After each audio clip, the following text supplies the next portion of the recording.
Hello everyone, আমরা আজকে 5 বন্ধু মিলে একটু নীলা মার্কেটের উদ্দেশ্যে রওনা হলাম একটু ঘোরাঘুরির জন্য। তো সবাই গাড়িতে উঠে রওনা করে দিলাম। সবাই গাড়ির ভিতরে মজা করতে করতে যাচ্ছি। যাইতে যাইতে ভালোই মজা হলো। তো যাইতেছি, এখন আমরা রাস্তায় আছি 300 ফিটে।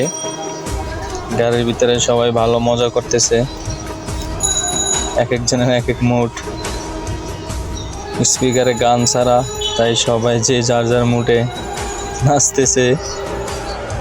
তো বন্ধু শাকিলের দিলাম গাড়ি চালাইতে, সে তো চালাইব কি, গানের তালে তালে স্টার্টিং ছাইরা বারবার আমাদের মাঝে নাচানাচি করে। আমার পাশে আসে সোহেল বন্ধু, রাশেদ ভাই, সামনে ভিডিও করতেছে রুবেল বন্ধু। তো সবাই ভালো মজা মাস্তি করে যাইতেছি। গাড়ির ভিতরেই বেশি আনন্দটা হয়েছে আমাদের।